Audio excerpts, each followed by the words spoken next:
release it only when the pattern of the crowd would accept it. We tried a practice run in the market.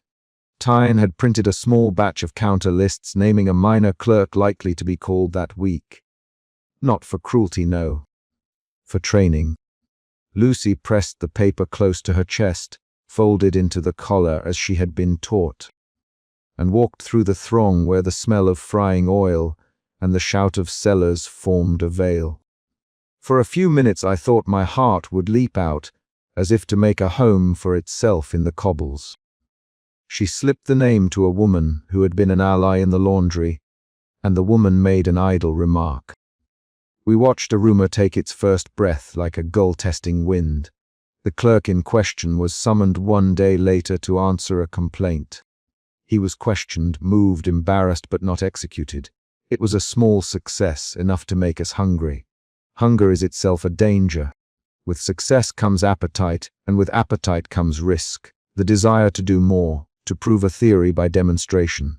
Tyne cautioned us. Technique without prudence becomes theatre. He told me, his hands stained with the ink of 1,000 decisions. He was right. The more we practiced, the more we tempted the gaze of those who watch for anomalies. The tribunal is not only a machine of judgment, it is also trained to observe what does not belong. There are moral details to the craft. We could make a list that swapped the name of an innocent for the name of an informer. We could, with a steady hand, save people with a little fraud. But each time we chose a name to protect, we forced ourselves into the role of judge. I found that the bookish habits that had once been the consolation of solitude, cataloguing marginalia, counting editions, turned into a dangerous calculus: who to save, who to let be named. Doing so required the sort of knowledge that kills illusions, that not all names deserve rescue, and that sometimes rescue requires trading one set of lives for another. On one damp afternoon, Tyne sat across from me at my counter and pushed a clean proof toward me like a challenge. "We can make this look like an official amendment almost perfectly," he said. "But if we put a man's name there, and he is spared, someone else may be suspected in his place. Are you willing to name for others? Are you willing to be the hand that weighs? There are things which reading cannot answer. There are decisions that must be made in the silence after the lamp guttered." I formed habits to blunten the edge of decision. I wrote marginalia small notes of method, guides hidden between folios, so that someone might follow our technique without assigning me the role of executor. The marginalia became pedagogy: how to fold, how to match a watermark, how to determine whether a clerk could be misled by a turn of phrase. In time I began to imagine a ledger of marginalia, a counter-text that taught readers to read authority rather than meekly accept it. At night, as I sat at the counter and thumbed through a book with a false bottom, I would sometimes feel the press's phantom weight in my chest. I would recall the press's iron breath, the whalebone scrape, Lucy's small delighted curse when a fold went true. The city outside was a thrum of carts and the occasional distant bell. The guillotine's shadow lay across the market like a damp cloth. Yet in the small domestic geography of glue and old paper we had carved a place where something could be altered. Our successes were not all heroic. We misprinted once, the ink bleeding at the edge and revealing a pale ghost of our counterfeit to anyone who looked close enough. Tyne swore and then, with a patience I admired, reprinted the sheet and burned the bad proof with a ritual I came to see as both expiation and insurance. "Never leave a sin unburned," he said, "and never show your hand twice in the same way." The lesson sank in. Our craft had rules, and some rules were given by the city's cruelty. At the end of one lesson, Tyne folded his hands and looked at me as if he wished to test my resolve. "We will be judged by the craft we leave behind, not the intent we profess," he said. "If we are discovered, it will be because of a slip, a wrong paper, a clumsy fold, a telltale grain. Your hands are steady, Mary. Your speech will lend authority. Lucy has the legs, we have the press. But remember, practice creates footprints." His voice softened. "If we must leave a trail, Let it teach those who come after how to name themselves differently. So we practiced with intent. We matched watermarks by pressing them into damp sheets with low heat. We nicked types to mirror the tribunal's own. And we learned how to fold a list into a collar so that it felt like a coin and not a confession. We hid our trials in the hollow of bindings and burned the proofs that bore our mistakes. Every successful counterfeit increased our confidence and our exposure in equal measure. When Lucy finally slipped a folded list into a uniform and watched the name be read aloud in the market, I felt both a maternal pride and a vertiginous fear. The ritual of making had a theatrical element. We gave names away as if placing flowers on a grave. We were not yet certain whether the ritual would change the grave or only dress it. A rumor began to stir, a small breeze that might become wind. The city did what a city always does with objects of cleverness: it adapts them. Our methods moved beyond our control as a laundress began to use our fold in the collars of her charges, as a grocer wrapped a false list inside the rind of a cheese to smuggle it past a checkpoint. In the suit and the rumor, the counterfeit had found a life of its own. It was a dangerous consolation. Technique had become contagion. We had taught ourselves how to alter fate by altering the fabric of documents, but in so doing we had also created a new instrument with consequences we could not fully foresee. The ledger we meant to weaken now had its own enemies and parasites. There would be nights when the hope of a saved man tasted sweeter than the fear of discovery. And there would be other nights when the image of burned type would stand for every life we had ever changed. On the morning we decided to attempt properly, the first diversion that might pass an honest clerk's eye, I slept poorly. The memory of our practice pressed in my hands like a book that would not close. I rose before dawn and laid out the materials as if for a sacrament: papers of matched grain, the clean type, the plate 10 had prepared, the little slips for binding. Lucy came with her collar folded inward and practiced the takedown for the 100th time. Tyne smoked a pipe and kept the press in its pale, mechanical breath. We were ready not because we were certain, but because we had learned to hold the trimmer and act anyway. The margins and the methods had taught us that secrecy is not only a matter of hiding but of making plausible. We had learned to make the city believe another story, even briefly. What we had not learned, and could not be taught by any press or fold, was the exact shape of the consequences once the city took our counterfeit into itself. When Lucy left, the collar folded like a small secret against her breast. I felt the old ledger beneath my own pillow, a thing of ink and fate. We had exchanged one kind of ledger for another, not the tribunal's authoritative column, but the marginalia of our own making. Either could become a map or a noose. Either could save or condemn. I could not tell which would come first. I only knew, with the stubborn clarity of someone who has spent a life measuring books, that the method was now part of the politics. The press had spoken. The city would answer. And so we went to press. The first pull came like a judgment. The iron fell, the sheet took the ink, and the black letters lay down as if stitched into the fabric of a page. We waited, the three of us, while the odor of fresh ink filled the room and the lamp hallowed the flecks of dust that hung like distant stars. Tyne lifted the sheet and held it to the light. I could see my own face reflected in his eyes older than I felt, marked by a seriousness that did not leave room for second thoughts. He folded the sheet in the manner I had taught Lucy, and for a moment the world outside the window was just a breath. Then he tucked the sheet beneath the press's case and covered it with a cloth. "For now," he said. "For now we will not look at the names as if they are final." His voice carried the wary wisdom of a man who knows the weight of the object he keeps. Outside, a bell began to toll the hour. Inside, we put our tools to rest and our secrets away. The methods had been set. The margins had been mapped. The city awaited our little counter-argument.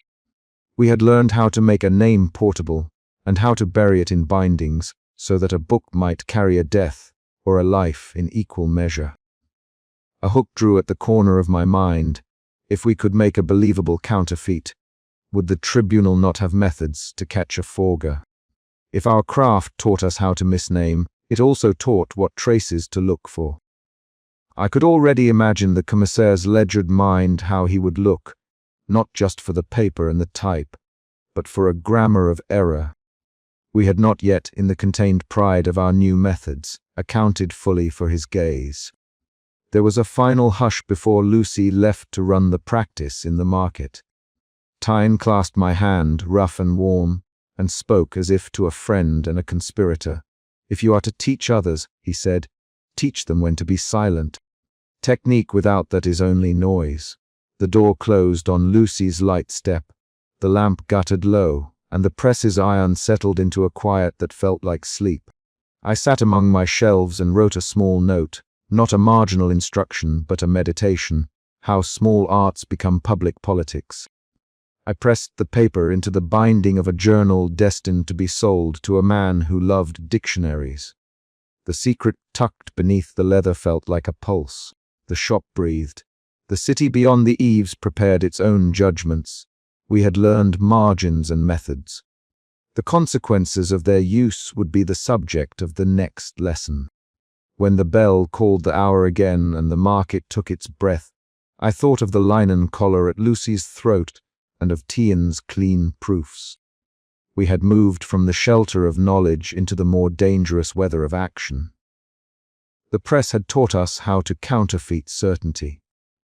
The question that would follow, and which would not be answered easily, was whether such counterfeits could change a people's belief in fate without becoming a new fatalism of our own making. For now, there was only the weight and the machinery of little habits. Outside, the city continued its slow commerce of rumor, and within, the bookshop kept a new kind of ledger, one written in the margins and the methods of a craft that might yet save or damn a man. The lamp flared, a footstep on the stairs. Lucy returned, breathless and bright, and in her hand the folded collar lay like a coin. She looked at me, eyes asking a question that had no neat answer. "It worked, ma'am," she said, and for a second the shop held a fragile currency of triumph. Then she added, quieter, "They asked for the clerk. He was late to the table, had been humiliated, but he walked away." Her voice broke on the last word. There was the sound of a kettle beginning to boil in Tiny's shop, and the small clatter that marks the turning of a new plan. I made tea and slid a clean sheet into my ledger. We had learned the recipe. We had tried the fold. The market's breath had accepted our coin. But the ledger, the true ledger that sat under the tribunal's hand, would not be so easily fooled for long. We had introduced our methods into the city's vocabulary. Our next lesson would be on endurance, on the cost of continuing the craft when the commissaire's gaze sharpened. For now, we kept our hands warm and our voices low, counting margins like rosary beads and preparing for the moment when practice would meet the real and unforgiving test of the square. The hook that would pull us into the next chapter was not a revelation but a promise. Practice, once made public, cannot be unlearned. Someone else will fold that collar. Someone else will burn that proof. The city will use our methods as we used the ledger, sometimes for mercy, sometimes for malice. We had taken the first step into that reckoning. Outside the eaves, a cart rattled by, and for an instant I thought I heard the distant echo of the guillotine like a punctuation mark.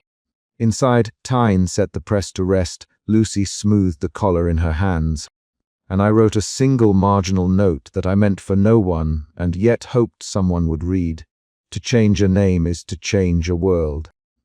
Beware the weight of what you alter. I have spent my life in rooms where ink dries into instruction. We measure time by smudges on our thumbs. We know the history of an alley by the margins of a book left there. A bookseller learns, in the slow way one learns to read a face, how language has weight. The market's slogans mean less than the small, stubborn facts, the way a binding needs a quarter-inch of leather to survive a child's fingers. The neat extra-liner clerk pulls when he pretends surprise at a bill. I thought that weight would always bend toward quiet order. Someone reads, someone learns, someone forgets. Then the ledger arrived and taught me the difference between knowing and being named. The day the merchant was taken, I had not meant to leave the shop. Rain had made the cobbles soft as duff, and already the air smelled of iron, where the city keeps its wounds. I was arranging a consignment of pamphlets when Hortense came in, as if she had been blown on the wind-damp apron, hair caught in a stray braid. She stood at the counter as if to keep balance against the thought of whatever she would say. "They have taken Lemaire at the stall," she said. Her voice had the rubbing quality of someone who had spent her life moving fabric against fabric. It should have been a name among other names. It is strange how we keep certain ones. Lemaire, a quiet merchant who sold coffee beans in a barrel that leaked at the base, and who always counted change with a patience that felt like prayer. "Which Lemaire?" I asked, because there were a dozen Lemaimes in the quarter, and because names hang like moths on a lamp, and you must be precise to catch them. "Henry," she answered. They read a list and then they fetched him. The way she said they moved it from gossip into some civic verb. They meant men with ledgers of their own. They had the right to speak the city into being. At the market I found the canvas had been drawn back as if some puppet master had altered a scene. The stall was half empty, sacks cut open, beans scattered like a small earthy snow. Henry Lemaire stood with his hands on the cross-bar of his stall, as if holding himself together for the sake of work. He smiled when he saw me, and then a uniformed man lifted a folded paper, as if to read a catechism, and read Henry's name. The sound of his name left the paper like a pronouncement. Children stopped playing. Dogs raised their ears. A woman gasped and folded her hands across a chest that feared the next fill of air. Henry Lemaire, merchant, accused of hoarding grain and conspiring with counter-revolutionaries. The man read, and in the sound of his voice the paper that had been a list became law. It was not the accusation alone. It was the act of reading that made the world bow to the sentence. They led Henry away with the precise, humane brutality of men who believed themselves servants of necessity. I watched, and then I catalogued the fold of the paper, the ink's stamp, the way he was allowed to look back once. His look was a small replica of his usual patience, and I wanted to tell him to take a list, to fold it into his sleeve, to hide paper in a loaf of bread. But that would have been foolish. You cannot bargain with the sound of your own name being read aloud. Afterwards, in Madeleine's salon, the ledger's authority spread like a stain among tea and crusts of bread. Madeleine receives the news like a woman who collects certain perfumes and knows when they have soured. Her salon is a place of carefully measured extravagance, a single gilt mirror, a trimmed candle that throws her guests' faces into softened relief. A thin pot of tea that passes among hands with the ritual of religion. "Names," she said, smiling in that way that keeps a blade under a napkin. She did not speak loudly, because the louder you speak, the sooner an ear will pick you out as dangerous. But she spoke in a cadence that made those present repeat the phrases inwardly, and thus make them true. "You understand, mon chéri, that when one man is named the rest of us rearrange. So you think the ledger foretells?" asked one of the women, a widow who still kept an old ribbon in her hair as a sign of the life that had been torn from her. Madeleine's smile sharpened. "I think it tells a story people choose to read as fate, and a story, once given authority, orders people's hands." She tucked a small napkin around her thumb like a shorthand for a vow. There was caution, of course. Some in the room muttered that the writer of the ledger was a malevolent seer, a sorcerer with the look of a clerk. Others said the lists came from the tribunal, and that the tribunal used lists as a way to arrange justice. I listened to the litany of rationales because in salons one learns the texture of belief. The ledger, Madeleine said, was not only a book. It was a seamstress pattern for bodies. It guided the scissors. It took me that evening to go home, stand over the counter, and consider what it meant to hold a ledger. The shop is always a place of small betrayals, customers who ask for books they will burn, young men who buy pamphlets as if testing their pulses, a neighbor who hides a love note in the hollow of a binding. To hold a ledger is to hold a list of futures. I have known for a long time that words can be weapons. I had not yet accepted that a list could be a rack. I had already made careful copies of other things. Catalogues, personal notes, verses for a hand-bound volume. To copy is a familiar pleasure. Ink soaks into paper like rain into a hungry field. But copying the ledger felt different. Each name I traced felt like lifting a skein of rope and feeling how it tightened. Still, I copied.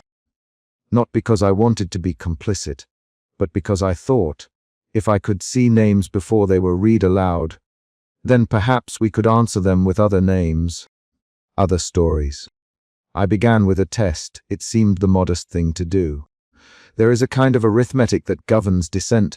One makes a small scandal, observes the response, and then increases the scale. Tyne, who knows type like a man knows his hands, had a set of worn plates he would rather forget than melt down. I brought him my earlier copies, disguised as practice folios. He looked at the ink, the slant of the hand. They use the same clerk's curl at the tail of the S, he observed. All the more reason to watch where the quill is dipped, they. I said, aye. Whomever keeps this ledger has a hand trained in offices. It is an administrative handwriting, the hand of a man who has numbered God and counted out sin. He ran his thumb along a printed strip as if it might leave a bruise. If they decide who to read, they decide what order the city will take. We decided to try a small falsification, a trial, to insert a name no one would expect, an obscure clerk of no consequence, and see if the tribunal responded.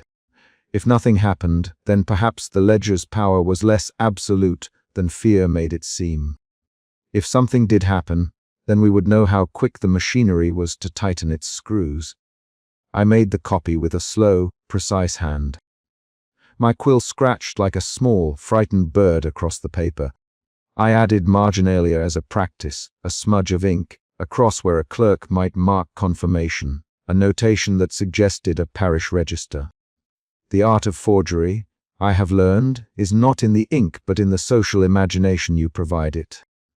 You hand the city a plausible lie and watch whether it wants to sleep with it under its pillow. Madeleine promised to let the name float in a salon conversation as if it had drifted there by accident. She is good at this. She knows the exact way a question must be placed for it to appear necessary to ask. Hortense agreed to whisper it by the washstands. The laundresses are islands of rumor because they stand in the middle of other people's garments and hear things washed out of pockets. Bastien would carry a ragged flyer with the name tucked between other real names that would lend authenticity by proximity. We placed the false name into circulation as one places a trained bird into a flight, with care and a tether that can be severed at need. For a week we watched the city. People looked at the ledger differently, as if they had begun to doubt its unctuous absolutes. A man with a small shop left his door unlocked for the first time in months. A baker who had been suddenly listed of late smiled to his customers in a way that suggested he, too, was testing certainty. It was a subtle thing, like the stirring of a boat tied to the quay.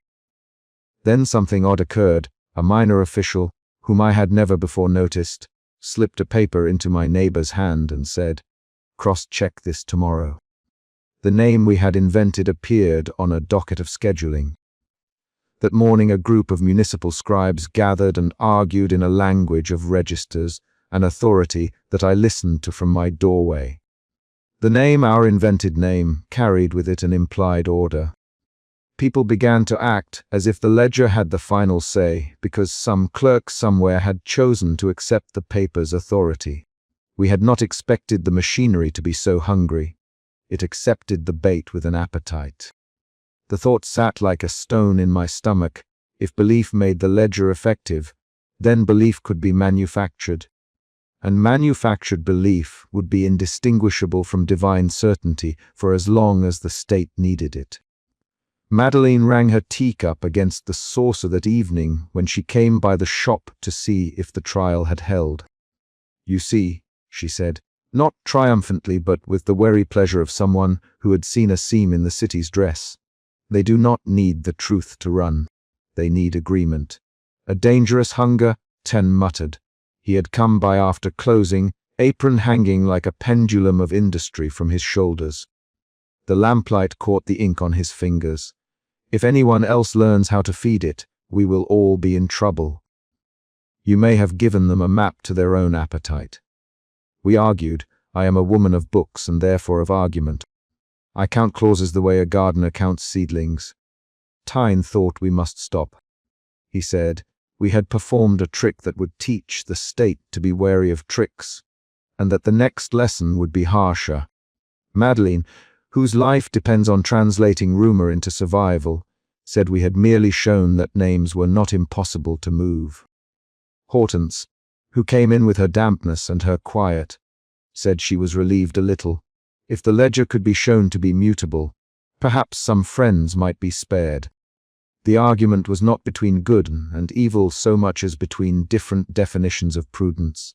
The coming days were measured by small alarms.